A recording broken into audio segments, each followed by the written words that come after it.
Prosecution ಪ್ರಶ್ನಿಸಿ high court ಮೆಟ್ಟಿಲೇರಿದ್ದ CM Siddaramaiah ಅರ್ಜಿಯನ್ನ high court ವಜಾಗೊಳಿಸಿದೆ. ರಾಜ್ಯಪಾಲರು ವಿವೇಚನೆ ಬಳಸಿ ನಿರ್ಧಾರ ಮಾಡಿದ್ದಾರೆ ಅಂತ ಅಭಿಪ್ರಾಯಪಟ್ಟಿದೆ. ತೀರ್ಪಿನ ಬೆನ್ನಲ್ಲೇ ಸಿದ್ದರಾಮಯ್ಯ ವಕೀಲರೊಂದಿಗೆ ಚರ್ಚಿಸಿದ್ದಾರೆ. ಇದೆಲ್ಲವನ್ನು ನೋಡೋಣ ಸಿಎಂಗೆ ಶಾಕ್ ನ್ಯೂಸ್ ಎಕ್ಸ್‌ಪ್ರೆಸ್‌ನಲ್ಲಿ. ಮುಡಾ ಕೇಸ್ನಲ್ಲಿ ಸಿಎಂ ಸಿದ್ದರಾಮಯ್ಯಗೆ ಬಿಗ್ ಶಾಕ್ ಎದುರಾಗಿದೆ. ಪ್ರಾಸಿಕ್ಯೂಷನ್ ಅನುಮತಿ ಪ್ರಶ್ನಿಸಿ ಸಲ್ಲಿಸಿದ್ದ ಸಿಎಂ ಅರ್ಜಿ ವಜಾಗೊಂಡಿದೆ. ರಾಜ್ಯಪಾಲರ ಕ್ರಮ ಸರಿಯಾಗಿದೆ ಅಂತ ಹೈಕೋರ್ಟ್ ತೀರ್ಪು ಪ್ರಕಟ ಮಾಡಿದೆ. ಸಿಎಂ ಸಿದ್ದರಾಮಯ್ಯ ಕುಟುಂಬದವರು ಫಲಾನುಭವಿಗಳಾಗಿದ್ದಾರೆ. ಸಿಎಂ ವಿರುದ್ಧದ ಪ್ರಾಸಿಕ್ಯೂಷನ್ಗೆ ಖಾಸಗಿ ದೂರುದಾರರ ಅನುಮತಿ ಕೋರಬಹುದು. ಹೀಗಾಗಿ ರಾಜ್ಯಪಾಲರ ಕ್ರಮ ಸೂಕ್ತವಾಗಿದೆ ಅಂತ ಹೈಕೋರ್ಟ್ ಹೇಳಿದ್ದು, ಸಿದ್ದರಾಮಯ್ಯ ಎತ್ತಿದ್ದಂತ ಎಲ್ಲಾ ಕಾನೂನಿನ ಪ್ರಶ್ನೆಗಳನ್ನು ತಿರಸ್ಕರಿಸಿದೆ.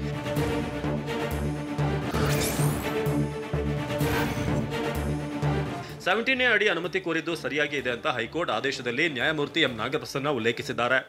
ಸಚಿವ ಸಂಪುಟ ಶಿಫಾರಸು ತಿರಸ್ಕರಿಸಿದ್ದು ಸರಿಯಾಗಿದೆ. ರಾಜ್ಯಪಾಲರು ತಮ್ಮ ವಿವೇಚನೆ ಬಳಸಿ ನಿರ್ಧಾರ ಮಾಡಿದ್ದಾರೆ. ಗವರ್ನರ್ ಕ್ರಮ ಸರಿಯಾಗಿದೆ ಎಂದು ತೀರ್ಪು ಪ್ರಕಟ ಆಗಿದೆ.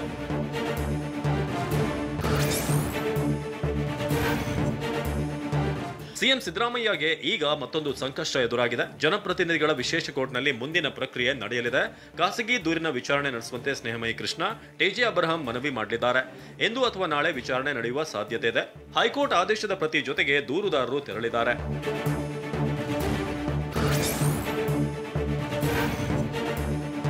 ರಾಜಕೀಯದಲ್ಲಿ ಹೈಕೋರ್ಟ್ ಮುಡಾ ತೀರ್ಪು ಸಂಚಲನ ಸೃಷ್ಟಿ ಮಾಡಿದೆ. ಸಿಎಂ ರಾಜೀನಾಮೆಗೆ ಬಿಜೆಪಿ ಜೆಡಿಎಸ್ ಪಟ್ಟು ಹಿಡಿಯಲಿದೆ. ಸಿಎಂ ಸಿದ್ದರಾಮಯ್ಯ ವಿರುದ್ಧ ಎಫ್ಐಆರ್ ದಾಖಲಿಸುವಂತೆ ಒತ್ತಡ ಹೇರಲಿದೆ. ತೀರ್ಪು ಆಧರಿಸಿ ರಾಜ್ಯ ಸರ್ಕಾರದ ವಿರುದ್ಧ ವಿಪಕ್ಷ ತಂತ್ರ ಹೆಣೆಯಲಿದೆ. ಈಗಾಗಲೇ ಮುಡಾ ವಿಚಾರಕ್ಕೆ ಪಾದಯಾತ್ರೆ ನಡೆಸಿದ ವಿಪಕ್ಷಗಳಿಗೆ ಹೈಕೋರ್ಟ್ ತೀರ್ಪು ಮತ್ತಷ್ಟು ಬಲ ತಂದಿದೆ. ಸಿಎಂ ಹಾಗೂ ಸರ್ಕಾರದ ವಿರುದ್ಧ ಭ್ರಷ್ಟಾಚಾರದ ಆರೋಪ ಮಾಡಿರುವ ಬಿಜೆಪಿ ಮುಡಾ ವಿಚಾರಕ್ಕೆ ಹೋರಾಟ ತೀವ್ರಗೊಳಿಸಲಿದೆ.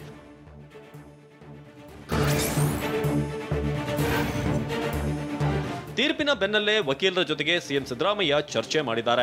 ಹಿರಿಯ ವಕೀಲ ಅಭಿಷೇಕ್ ಮನು ಸಿಂಘ್ವಿ ಜೊತೆ ಮುಂದಿನ ಕಾನೂನು ಪ್ರಕ್ರಿಯೆಗಳ ಬಗ್ಗೆ ಮಾತುಕತೆ ನಡೆಸಿದ್ದಾರೆ. ಮುಂದೆ ಕೈಗೊಳ್ಳಬೇಕಾದ ಕ್ರಮದ ಬಗ್ಗೆಯೂ ಕೂಡ ಅವಲೋಕನ ಮಾಡಿದ್ದಾರೆ. ತಮ್ಮ ಕಾನೂನು ತಂಡಕ್ಕೆ ಸಿದ್ಧತೆ ನಡೆಸುವಂತೆ ಮುಖ್ಯಮಂತ್ರಿ ಸಿದ್ದರಾಮಯ್ಯ ಸೂಚಿಸಿದ್ದಾರೆ.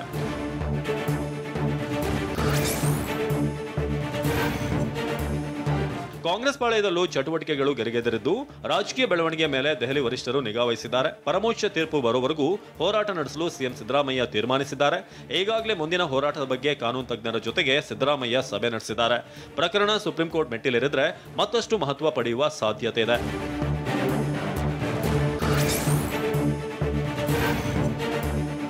ಸುಪ್ರೀಂ ಕೋರ್ಟ್ನಲ್ಲೂ ಸಿಎಂಗೆ ವ್ಯತಿರಿಕ್ತ ತೀರ್ಪು ಬಂದ್ರೆ ಮತ್ತಷ್ಟು ಸಂಕಟ ಎದುರಾಗಲಿದೆ. ರಾಜ್ಯದಲ್ಲಿ ನಾಯಕತ್ವ ಬದಲಾವಣೆ ಬಗ್ಗೆ ಚರ್ಚೆ ಆರಂಭವಾಗಲಿದೆ. ಎಫ್ಐಆರ್ ದಾಖಲಾದ್ರೆ ಸಿಎಂ ಸ್ಥಾನದಲ್ಲಿ ಮುಂದುವರಿಯುವ ಬಗ್ಗೆ ನೈತಿಕ ಪ್ರಶ್ನೆ ಹುಟ್ಟುವ ಸಾಧ್ಯತೆ ಇದೆ. ತನಿಖೆ ನಡೆಯುವ ಸಂದರ್ಭ ಸಿಎಂ ಆಗಿ ಮುಂದುವರಿಕೆ ಬಗ್ಗೆ ಕಾಂಗ್ರೆಸ್ನಲ್ಲಿ ಪ್ರಶ್ನೆ ಎದುರಾಗುವ ಸಾಧ್ಯತೆ ಇದೆ. ಹೀಗಾಗಿ ಸಿದ್ದರಾಮಯ್ಯಗೆ ಕಾನೂನು ಹೋರಾಟ ನಿರ್ಣಾಯಕವಾಗಿದೆ.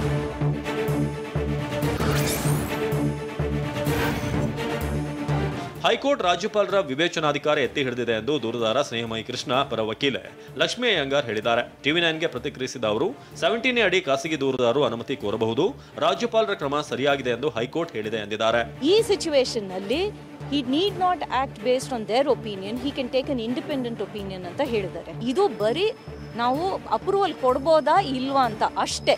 ಅದಕ್ಕೆ ಏನು ಮಾಡಬೇಕಾಗಿರೋದು ಅವರೆಲ್ಲ ಮಾಡಿದ್ದಾರೆ. And so therefore there is no requirement of opportunity of hearing ಅಂತ ಹೇಳಿದ್ದಾರೆ. ಸತ್ಯಕ್ಕೆ ಜಯ ಸಿಕ್ಕಿದೆ ಅಂತ ದೂರುದಾರ ಸ್ನೇಹಮಯಿ ಕೃಷ್ಣ ಹೇಳಿದ್ದಾರೆ. ಬೆಂಗಳೂರಲ್ಲಿ ಪ್ರತಿಕ್ರಿಯೆ ನೀಡಿರುವಂತಹ ಕೃಷ್ಣ, ಸಿಎಂ ಸಲ್ಲಿಸಿದ ಅರ್ಜಿಯನ್ನು ಹೈಕೋರ್ಟ್ ತಿರಸ್ಕರಿಸಿದೆ. ಹೈಕೋರ್ಟ್ ತೀರ್ಪನ್ನು ಸ್ವಾಗತಿಸುತ್ತೇನೆ ಎಂದಿದ್ದಾರೆ. ಸರ್, ಸತ್ಯಕ್ಕೆ ಸಂದ ಜಯ ಅಂತ ಹೇಳ್ಬೋದು ಸರ್. ನಾವೇನು ಆರೋಪ ಮಾಡಿದ್ವಿ, ಆರೋಪ ಪೂರ್ವಕವಾದ ಎಲ್ಲ ಸಾಕ್ಷ್ಯಗಳನ್ನು ಕೊಟ್ಟಿದ್ದರಿಂದ, ವಿವರವಾಗಿ ಮಾನ್ಯ ನ್ಯಾಯಮೂರ್ತಿಗಳ ಗಮನಕ್ಕೆ ತಂದಿದ್ದರಿಂದ ಅವೆಲ್ಲವನ್ನು ಪರಿಗಣಿಸಿ ಮಾನ್ಯ ನ್ಯಾಯಾಲಯ ಇವತ್ತು ತೀರ್ಪನ್ನು ನೀಡಿದೆ. ಸೊ ಇದು ಒಂದು ಐತಿಹಾಸಿಕ ತೀರ್ಪು ಅಂತಲೇ ಹೇಳ್ಬೋದು. ಮತ್ತು ಮಾನ್ಯ ರಾಜ್ಯಪಾಲರು ಏನು ಅನುಮತಿ ಕೊಟ್ಟಿದ್ದಾರೆ ಅದು ಕಾನೂನುಬದ್ಧವಾಗಿದೆ ಅನ್ನೋದು ಕೂಡ ನಾವು ಗಮನಕ್ಕೆ ತಂದಿದ್ವಿ. ಸೊ ಇದನ್ನೆಲ್ಲ ಪರಿಗಣಿಸಿ ಮಾನ್ಯ ನ್ಯಾಯಾಲಯ ಇವತ್ತು ತೀರ್ಪನ್ನು ಕೊಟ್ಟಿದೆ.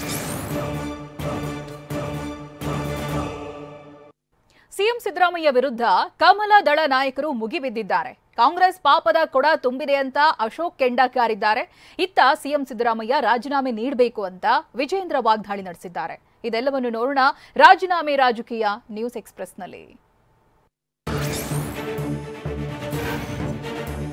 ಸಿಎಂ ವಿರುದ್ಧ ಪ್ರಾಸಿಕ್ಯೂಷನ್ಗೆ ಅನುಮತಿ ನೀಡಿದ್ದ ರಾಜ್ಯಪಾಲರ ಆದೇಶವನ್ನ ಹೈಕೋರ್ಟ್ ಪುರಸ್ಕರಿಸಿದ ಬೆನ್ನಲ್ಲೇ ಕೇಸರಿ ಕಲಿಗಳು ಹಾಗೂ ದಳಪತಿಗಳು ಮುಗಿಬಿದ್ದಿದ್ದಾರೆ. ಕೂಡಲೇ ಸಿಎಂ ಸಿದ್ದರಾಮಯ್ಯ ರಾಜೀನಾಮೆ ಕೊಟ್ಟು ತನಿಖೆ ಎದುರಿಸಬೇಕು ಅಂತ ಒತ್ತಾಯಿಸಿದ್ದಾರೆ. ಸಿಎಂಗೆ ನೈತಿಕತೆಯ ಪಾಠ ಮಾಡಿ ಕುಟುಕಿದ್ದಾರೆ.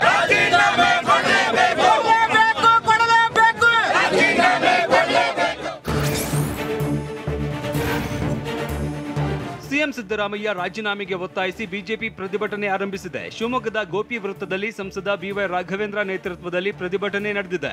ಇತ್ತ ಹುಬ್ಬಳ್ಳಿಯಲ್ಲಿ ಬಿಜೆಪಿ ಕಚೇರಿಯಿಂದ ಕಾರವಾರ ರಸ್ತೆವರೆಗೆ ಶಾಸಕ ಅರವಿಂದ್ ಬೆಲ್ಲದ್ ನೇತೃತ್ವದಲ್ಲಿ ಪ್ರತಿಭಟನಾ ರ್ಯಾಲಿ ನಡೆಸಲಾಗಿದೆ.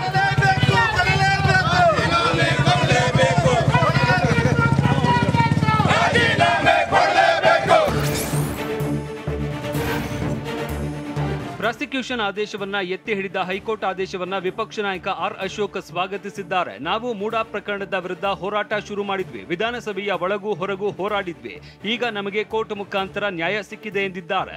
ನಾನು ಈ ಆದೇಶವನ್ನ ಗೌರವಿತವಾಗಿ ನಾನು ಸ್ವಾಗತ ಮಾಡ್ತಾ ಇದ್ದೀನಿ. ಸತ್ಯಕ್ಕೆ ಎಂದಿದ್ರು ಜಯ ಸಿಕ್ಕೇ ಸಿಗುತ್ತೆ. ನಾವು ವಿಧಾನಸಭೆ ಒಳಗಡೆ ನಿಲುವಳಿ ಸೂಚನೆ ಮುಖಾಂತರ ನಾವು ಹೋರಾಟವನ್ನು ಪ್ರಾರಂಭ ಮಾಡಿದ್ರಿ. ಸರ್ಕಾರ ಅದಕ್ಕೆ ಮಣಿದಿದ್ದಾಗ ನಾವು ಅಹೋರಾತ್ರಿ ಧರಣಿಯನ್ನು ಮಾಡಿ ಸರ್ಕಾರದ ಮೇಲೆ ಒತ್ತಡವನ್ನು ಹಾಕಿದ್ರಿ, ಪಾದಯಾತ್ರೆಯನ್ನು ಮಾಡಿದ್ರಿ. ಈಗ ಕೋರ್ಟ್ ಮುಖಾಂತರ ನಮಗೆ ನ್ಯಾಯ ದೊರಕಿದೆ.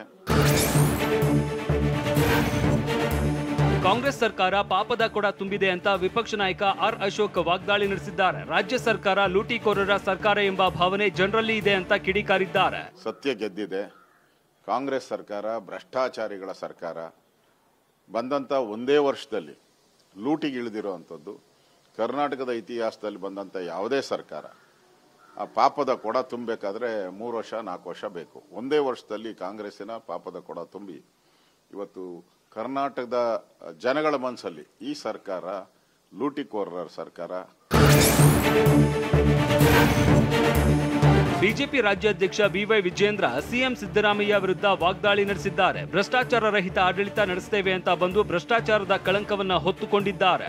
ಆದ್ದರಿಂದ ಕೂಡಲೇ ರಾಜೀನಾಮೆ ನೀಡಬೇಕು ಅಂತ ಒತ್ತಾಯಿಸಿದ್ದಾರೆ. ರಾಜ್ಯದ ಮುಖ್ಯಮಂತ್ರಿಗಳು ಭ್ರಷ್ಟಾಚಾರ ರಹಿತ ಆಡಳಿತ ನೀಡ್ತೇವೆ. Congress will give a corrupt free government in Karnataka. The claim of chief minister Siddaramaiah has collapse today. ಹಾಗಾಗಿ ಮುಖ್ಯಮಂತ್ರಿಗಳು ಸಿದ್ದರಾಮಯ್ಯನವರಿಗೆ ನಾನು ಮತ್ತೊಮ್ಮೆ ಆಗ್ರಹವನ್ನು ಮಾಡ್ತೇನೆ. ರಾಜ್ಯದ ಹಿತದೃಷ್ಟಿಯಿಂದ, ರಾಜ್ಯದ ಅಭಿವೃದ್ಧಿಯ ದೃಷ್ಟಿಯಿಂದ ಇಂಥ ಒಂದು ಭ್ರಷ್ಟಾಚಾರದ ಕಳಂಕವನ್ನು ಹೊತ್ಕೊಂಡಿರ್ತಕ್ಕಂಥ ಸಿದ್ದರಾಮಯ್ಯನವರು ತತ್ಕ್ಷಣ ರಾಜೀನಾಮೆ ನೀಡಬೇಕು ಅಂತೇಳಿ ಮತ್ತೊಮ್ಮೆ ಆಗ್ರಹವನ್ನು ಮಾಡ್ತಾ ಇದ್ದೇನೆ. ಸಿಎಂ ರಿಸೈನ್ ಕೊಟ್ರೆ ಹೋರಾಟದ ಅವಶ್ಯಕತೆ ಇಲ್ಲ, ಇಲ್ದಿದ್ರೆ ಮತ್ತೊಮ್ಮೆ ಹೋರಾಟ ಆರಂಭ ಆಗುತ್ತೆ ಅಂತ ವಿಧಾನ ಪರಿಷತ್ ವಿಪಕ್ಷ ನಾಯಕ ಛಲವಾದಿ ನಾರಾಯಣಸ್ವಾಮಿ ಹೇಳಿದ್ದಾರೆ. ಸಿಎಂ ರಿಸೈನ್ ಕೊಡ್ತಾರೆ ಅಂತ ವಿಶ್ವಾಸ ಇಟ್ಟುಕೊಂಡಿದ್ದೀವಿ ಎಂದಿದ್ದಾರೆ. ಇಲ್ಲ, ನಾವು ಮೊದಲಿಂದಲೂ ಹೇಳ್ತಿದ್ವಿ, ಅವರು ಮಾಡಿರ್ತಕ್ಕಂಥದ್ದು ಕ್ರಮಗಳು ಸರಿಯಾಗಿಲ್ಲ. ಕುಟುಂಬದ ಮೇಲೆ ಈ ರೀತಿ ಆಪಾದನೆಗಳು ಬಂದಿರತಕ್ಕಂಥದ್ದು ಅದನ್ನು ಅವರು ಎದುರಿಸಲೇಬೇಕಾಗತ್ತೆ. ಕಾನೂನು ಯಾರನ್ನೂ ಬಿಡಲ್ಲ. ಸತ್ಯವನ್ನು ಎತ್ತಿ ಹಿಡಿತಕ್ಕಂಥದ್ದೇ ಕಾನೂನಿನ ಒಂದು ಕೆಲಸ. ಇವತ್ತು ಕೋರ್ಟು ಏನು ಗವರ್ನರ್ ಅವರು ಆದೇಶ ಮಾಡಿದ್ರು ಅದನ್ನು ಎತ್ತಿ ಹಿಡಿದಿದೆ. ಅದರಿಂದ ಅವರು ತಕ್ಷಣ ರಾಜೀನಾಮೆ ಕೊಡಬೇಕು, ಪ್ರಾಸಿಕ್ಯೂಷನ್ನ ಎದುರಿಸಬೇಕು.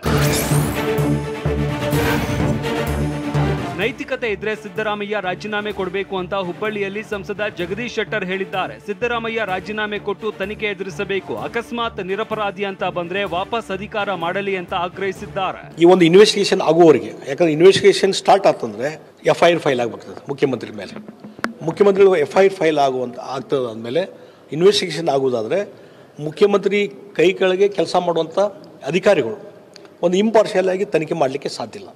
ಅದಕ್ಕಾಗಿ ನಾನು ಇನ್ಸಿಸ್ಟ್ ಮಾಡೋದು, ಒತ್ತಾಯ ಮಾಡೋದು, ಮುಖ್ಯಮಂತ್ರಿಗಳು ಒಂದು ನೈತಿಕ ಹೊಣೆ ಹೊತ್ತು ತಕ್ಷಣವೇ ಆ ಇನ್ವೆಸ್ಟಿಗೇಷನ್ ಆಗಲಿ ಮತ್ತೊಂದಾಗಲಿ ಎಲ್ಲ ಆಗಿ ನಿಮ್ದೇನು ತಪ್ಪಿಲ್ಲ ಅಂದರೆ ಮತ್ತೊಂದು ಮುಖ್ಯಮಂತ್ರಿ ಆಗಲಿ, ಯಾರು ಬೇಡ ಅನ್ನೋದಿಲ್ಲ. ಹೀಗಾಗಿ ಇವತ್ತು ಇಮಿಡಿಯೇಟ್ಲಿ ಅವರು ರಾಜೀನಾಮೆ ಕೊಡಬೇಕಂತ ಒತ್ತಾಯವನ್ನು ಮಾಡ್ತೇನೆ. ರಾಜೀನಾಮೆ ನೀಡೋದನ್ನ ಬಿಟ್ಟು ಸಿಎಂ ಸಿದ್ದರಾಮಯ್ಯ ಮುಂದೆ ಬೇರೆ ಯಾವುದೇ ದಾರಿ ಉಳಿದಿಲ್ಲ ಅಂತ ಹುಬ್ಬಳ್ಳಿಯಲ್ಲಿ ಶಾಸಕ ಅರವಿಂದ್ ಬೆಲ್ಲದ್ ಹೇಳಿದ್ದಾರೆ. ಸಿಎಂ ಮೇಲ್ಮನವಿ ಹೋಗೋದಕ್ಕೆ ಸಿದ್ಧತೆ ನಡೆಸಿದ್ದಾರೆ. ಆದರೆ ಕಾಂಗ್ರೆಸ್ ಹೈಕಮಾಂಡ್ ಬೇರೆ ಮುಖ್ಯಮಂತ್ರಿಯ ಆಯ್ಕೆ ಮಾಡಬೇಕಾಗಿದೆ ಅಂತ ಭವಿಷ್ಯ ನುಡಿದಿದ್ದಾರೆ. ಸಿದ್ದರಾಮಯ್ಯನವರು ಅಪೀಲ್ ಹೋಗುವಂತ ಚಾನ್ಸ್ ಇದೆ. ಅದು ಏನೋ ಅಪೀಲ್ ಹೋಗೋದಿದ್ರು ಕೂಡ ಕಾಂಗ್ರೆಸ್ ಪಕ್ಷದ ಹೈಕಮಾಂಡಿನ ಮೇಲೆ ಅವ್ರು ಹೋಗೋದಿದ್ರು ಕೂಡ ಹೊಸ ಮುಖ್ಯಮಂತ್ರಿಯನ್ನ ಆರ್ಸಾಕೆ ಏನು ಅವ್ರಿಗೆ ಟೈಮ್ ಬೇಕು, ಆ ಟೈಮ್ ತೆಗೆದುಕೊಳ್ಳುವಂಥ ಕೆಲಸ ಇವತ್ತು ಕಾಂಗ್ರೆಸ್ಸು ಸಿದ್ದರಾಮಯ್ಯನವರು ಮಾಡ್ತಿದ್ದಾರೆ. ಸಿದ್ದರಾಮಯ್ಯನವ್ರ ಮುಂದೆ ಬೇರೆ ಯಾವುದೇ ರೀತಿಯ ದಾರಿ ಉಳಿದಿಲ್ಲ. ಇವತ್ತವರು ರಾಜೀನಾಮೆ ಕೊಡಬೇಕು. ಕಾಂಗ್ರೆಸ್ ಪಕ್ಷ ದೊಡ್ಡ ಪಕ್ಷ, ಅವರು ಮುಂದಿನ ಮುಖ್ಯಮಂತ್ರಿ ಆರಿಸುವಂಥ ಕೆಲಸ ಅವರು ಮಾಡ್ತಾರೆ. ಬಿಜೆಪಿ ಮುಖಂಡರು ಸಿಎಂ ರಾಜೀನಾಮೆ ಕೇಳ್ತಾ ಇರುವ ಬಗ್ಗೆ ಮಂಡ್ಯದಲ್ಲಿ ಕೇಂದ್ರ ಸಚಿವ ಎಚ್.ಡಿ. ಕುಮಾರಸ್ವಾಮಿ ಪ್ರತಿಕ್ರಿಯಿಸಿದ್ದಾರೆ. ನಾನು ಈ ಹಿಂದೆ ಪ್ರತಿಭಟನೆಯಲ್ಲಿ ಭಾಗಿಯಾಗಿದ್ದೆ, ಆದ್ರೆ ನಾನು ಯಾರ ರಾಜೀನಾಮೆಗೂ ಅವತ್ತು ಒತ್ತಾಯಿಸಿಲ್ಲ, ಇವತ್ತು ಒತ್ತಾಯಿಸಲ್ಲ ಅಂತ ಹೇಳಿದ್ದಾರೆ. ನಾನು ಅವತ್ತು ಒತ್ತಾಯ ಮಾಡಿಲ್ಲ, ನಾನೇನು ಎಲ್ಲೋ ರಾಜೀನಾಮೆ ಯಾರ್ದು ಒತ್ತಾಯ ಮಾಡಿಲ್ಲ. ಇರೋ ಪರಿಸ್ಥಿತಿಗಳನ್ನು ಜನತೆಗೆ ಎಕ್ಸ್ಪ್ಲೈನ್ ಮಾಡಿದ್ದೀನಿ. ಜನ ತಂದು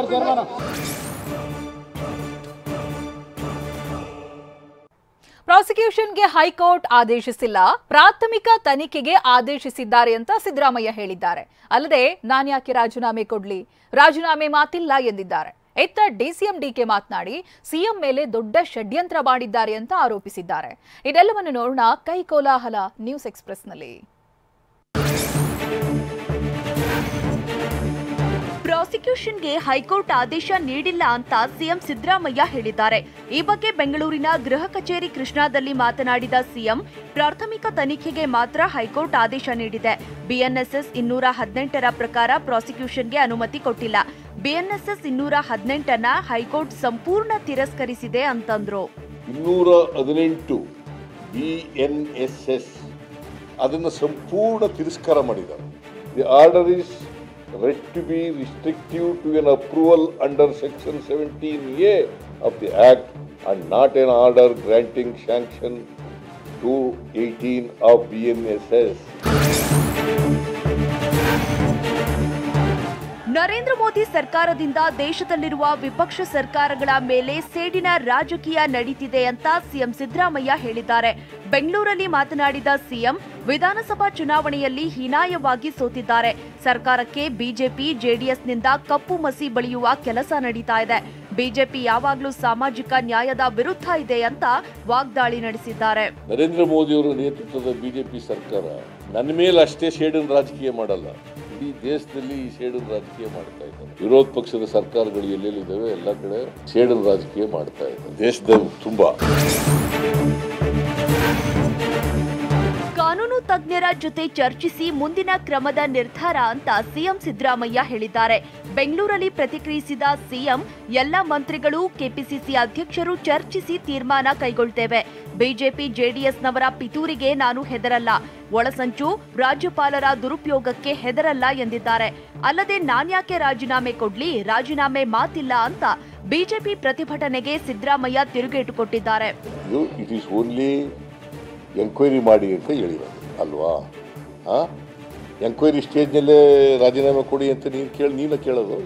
ಇದ್ರ ಮೇಲೆ ಯಾವ ರೀತಿ ಹೋರಾಟ ಮಾಡಬೇಕು ಅಂತೇಳಿ ಕಾನೂನು ತಜ್ಞರ ಜೊತೆ ಚರ್ಚೆ ಮಾಡಿ. ನಮ್ಮ ಸಿಎಂ ಮೇಲೆ ದೊಡ್ಡ ಷಡ್ಯಂತ್ರ ಮಾಡಿದ್ದಾರೆ ಅಂತ ಡಿಸಿಎಂ ಡಿಕೆ ಶಿವಕುಮಾರ್ ಹೇಳಿದ್ದಾರೆ. ಬೆಂಗಳೂರಲ್ಲಿ ಪ್ರತಿಕ್ರಿಯಿಸಿದ ಡಿಕೆ, ಬಿಜೆಪಿ ಎಲ್ಲ ವಿಪಕ್ಷಗಳ ಮೇಲೆ ಷಡ್ಯಂತ್ರ ಮಾಡ್ತಿದೆ. ಸಿದ್ದರಾಮಯ್ಯರದ್ದು ಏನೂ ತಪ್ಪಿಲ್ಲ, ತಪ್ಪು ಮಾಡಿಲ್ಲ.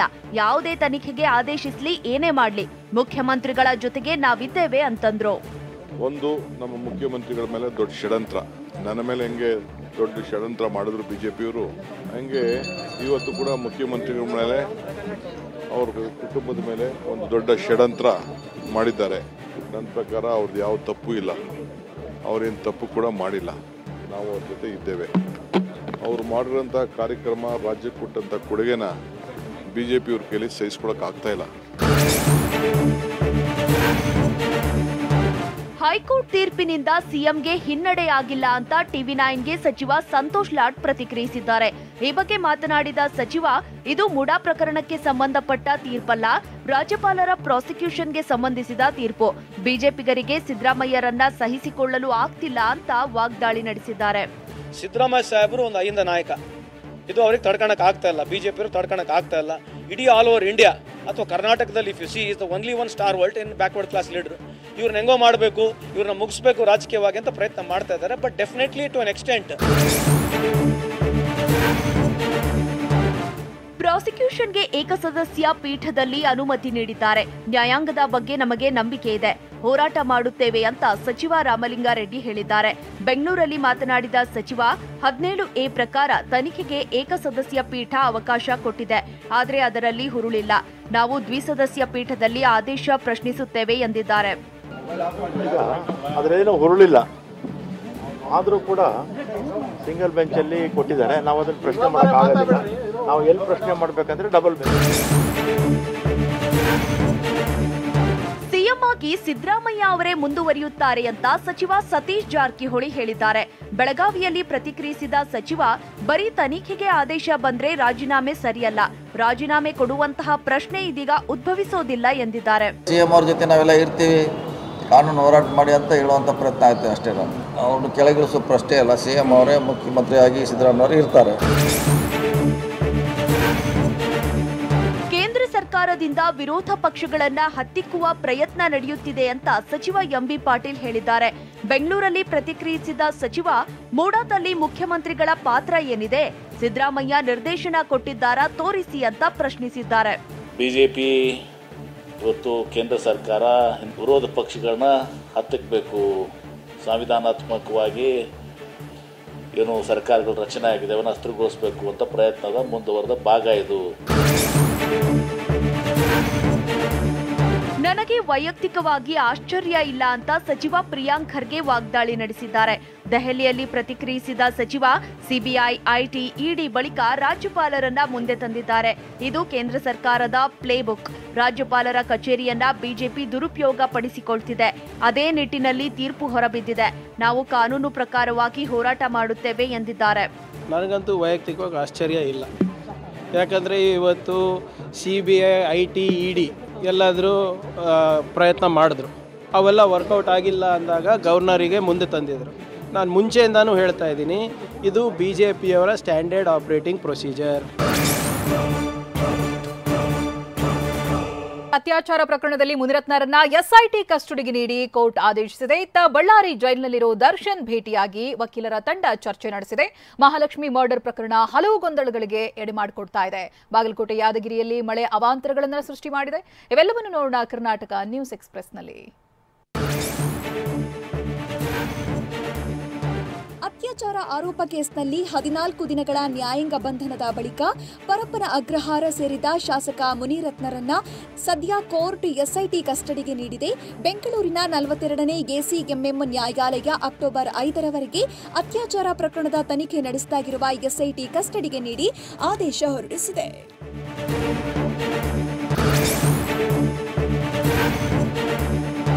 ಒಕ್ಕಲಿಗ ಮಹಿಳೆ ವಿರುದ್ಧ ಶಾಸಕ ಮುನಿರತ್ನ ಅವಹೇಳನ ಆರೋಪಕ್ಕೆ ಸಂಬಂಧಿಸಿದಂತೆ ಶಿವಮೊಗ್ಗದಲ್ಲಿ ಮುನಿರತ್ನ ವಿರುದ್ಧ ಪ್ರತಿಭಟನೆ ನಡೆಸಲಾಗಿದೆ.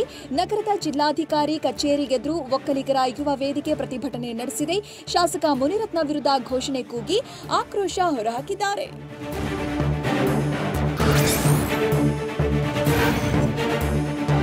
ರೇಣುಕಾಸ್ವಾಮಿ ಕೊಲೆ ಪ್ರಕರಣದಲ್ಲಿ ಬಳ್ಳಾರಿ ಜೈಲು ಪಾಲಾಗಿರುವ ದರ್ಶನ್ರನ್ನ ಇಂದು ವಕೀಲರು ಭೇಟಿಯಾಗಿ ಚರ್ಚಿಸಿದ್ರು.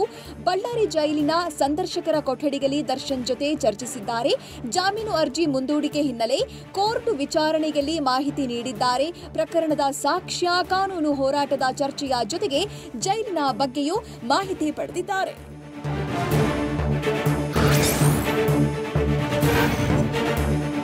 ಕೊಲೆ ಆರೋಪಿ ನಟ ದರ್ಶನ್ ಸಲ್ಲಿಸಿದ್ದ ಜಾಮೀನು ಅರ್ಜಿಯ ವಿಚಾರಣೆಯನ್ನ ನ್ಯಾಯಾಲಯ 27ಕ್ಕೆ ಮುಂದೂಡಿದೆ. ಜಾಮೀನು ಭವಿಷ್ಯದ ಬಗ್ಗೆ ದರ್ಶನ್ಗೆ ಟೆನ್ಷನ್ ಹೆಚ್ಚಾಗಿದೆ ಎನ್ನಲಾಗಿದೆ. ಈ ನಡುವೆ ರೇಣುಕಾಸ್ವಾಮಿ ಕೊಲೆ ಪ್ರಕರಣದ ಮೊದಲ ಆರೋಪಿ ಪವಿತ್ರ ಗೌಡ ಸಲ್ಲಿಸಿದ ಜಾಮೀನು ಅರ್ಜಿಯ ವಿಚಾರಣೆ ನಾಳೆ ನಡೆಯಲಿದೆ.